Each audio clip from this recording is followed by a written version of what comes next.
Humperdinck screamed toward her then, ripping at her autumn hair, yanking her from her feet and down the long curving corridor to her room, where he tore that door open and threw her inside and locked her there and started running for the underground entrance to the Zoo of Death, and down he plunged, giant stride after giant stride, and when he threw the door, the fifth level cage open, even Count Rugen was startled at the purity of whatever the emotion was that was reflected in the prince's eyes.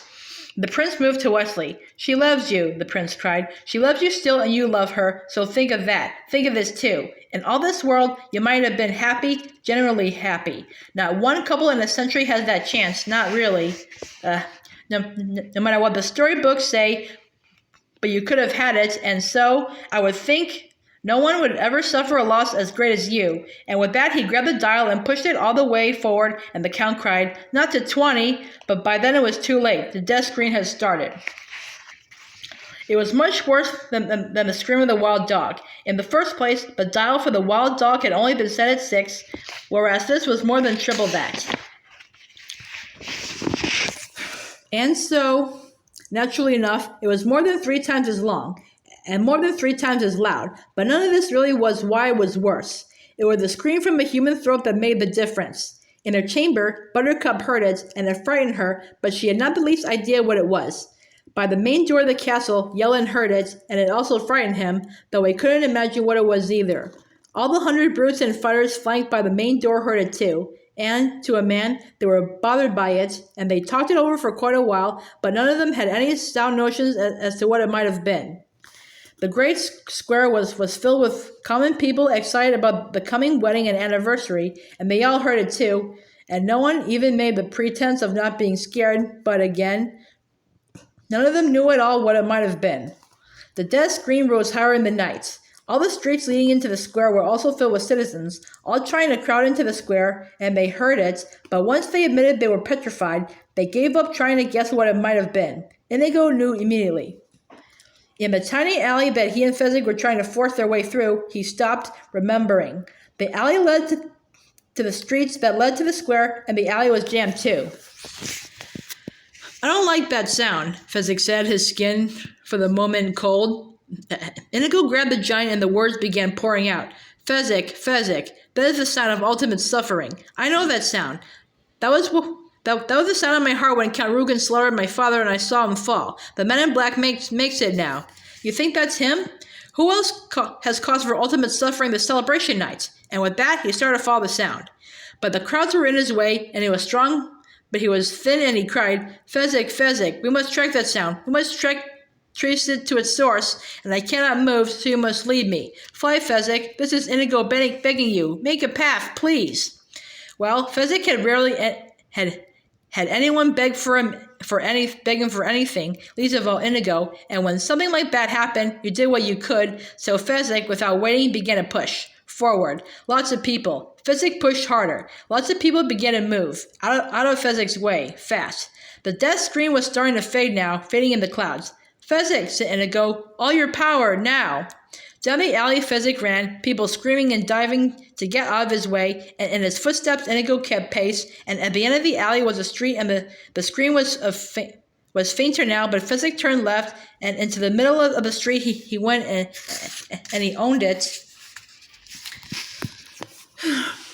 No one was in his way, nothing dared block his way, and the scream was getting just so hard to hear, so with all his might Fezzik roared, "Quiet!" And the street was suddenly hushed, and Fezzik pounded along, Inigo right behind, and the scream was still there, still faintly there, and into the great square itself and the castle beyond before the scream was gone. Westley lay dead by the machine. The prince kept the dial by the 20 mark long after it was necessary, until the count said, "Done." The prince left without another look at Westley. He took the secret underground stairs 4 at a time. "She actually called me a coward," he said, and then he was gone from sight. Count Rugen started taking notes. Then he threw his quill pen down. He tested Westley briefly, then he shook his head. Death was not of any intellectual interest to him at all. When you were dead, you couldn't react to pain. The count said, "Dispose of the body," because, even though he couldn't see the albino, he knew the albino was there. It was really a shame, he realized as he mounted the stairs after the prince. You just didn't come across victims like Westley every day of the year. When they were gone, the albino came out, pulled the cups from the corpse, decided to burn the body on the garbage pyre back behind the castle, which meant a wheelbarrow. He hurried up the underground stairs, came up a secret entrance, moved quickly to the main tool shed. All the wheelbarrows were buried back at the rear wall, behind the hose and rakes and hedge trimmers. The albino made a hissing sound of displeasure and began to pick his way past all the other equipment. This kind of thing always seemed to happen to him when he was in a hurry. The albino hissed again, extra work all the time. Wouldn't you just know it? He finally got the barrow out and was just passing the false and deadly supposed main entrance to the zoo when "I'm having the devil's own trouble tracking that scream" was spoken to him, and the albino whirled to find there in the castle grounds, a bloody thin stranger with a sword in his hand. The sword suddenly flicked its way to the albino's throat. "Where is the man in black?" the swordsman said then. He had a giant scar slanting down each cheek and seemed like no one to trifle with.